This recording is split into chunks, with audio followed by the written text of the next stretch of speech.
When Apple Incorporated introduced AirPods earbuds in 2016, chief designer Jony Ive hailed the beginning of a new wireless future. The company's devices would connect and charge without fiddly white cords and unsightly plugs and sockets. The next step was wireless charging for the iPhone, the ability to drop Apple's flagship product on a charging mat and juice it up via a process known as induction. This accessory is taking longer to make due to a series of technical hurdles, slowing the company's wireless strategy and highlighting supply chain challenges that have hampered product launches in recent years. Apple said in September that the iPhone X and iPhone 8 could be charged wirelessly. It recommended charging hubs from Mophie and Belkin, an unusual move for the consumer hardware specialist. Apple also announced its own AirPower charger, but said it wouldn't be released until 2018. Since then, AirPower hasn't been publicly discussed by Apple. Company engineers have been toiling away to address problems. One challenge is making sure the charger doesn't overheat. Another is the complexity of the circuitry. According to people familiar with the device's development, an Apple spokeswoman declined to comment. Unlike wireless chargers on the market today, the AirPower is designed to charge 3 devices simultaneously: an iPhone, Apple Watch, and AirPods, with a still-to-be-released wireless charging case. Apple also wants users to be able to place any of their devices anywhere on the charging mat to begin a charge. That ambitious goal requires the company to pack the AirPower with multiple charging sensors, a process that has proven difficult, the people said.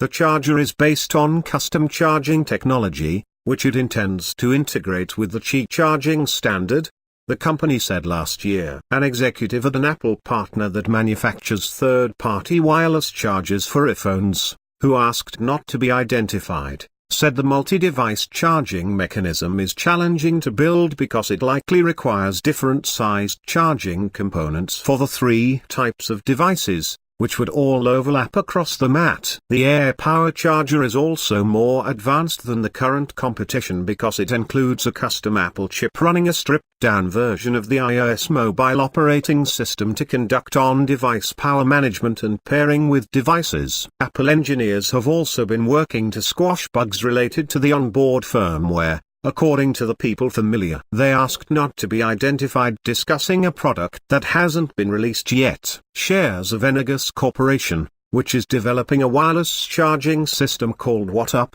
fell 4.3% on Thursday. The company has said it's working with Tier 1 device makers, sparking speculation that Apple is a partner. However, the iPhone maker is using a mix of its own chip and wireless technology from the Qi standard. Apple plans to produce the charger with Pegatron Corporation, which also builds some iPhones, according to a person familiar with the arrangement. Apple didn't say when in 2018 it would release AirPower, but engineers hoped to launch the charger by June.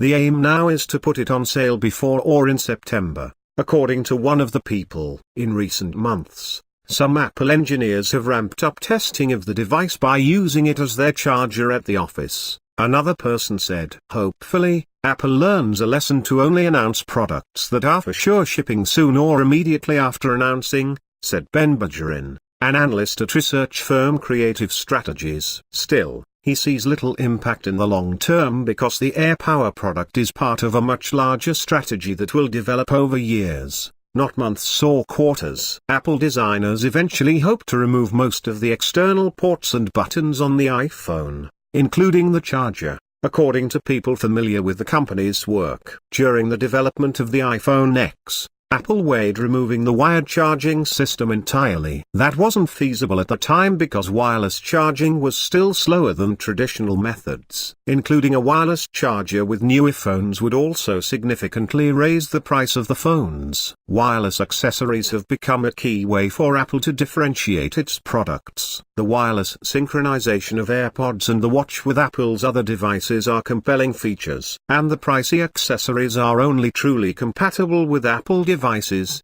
giving consumers more reasons to stick with iPhones and iPads over competing smartphones and tablets. All of these accessories are part of Apple's other products business, which has been growing rapidly.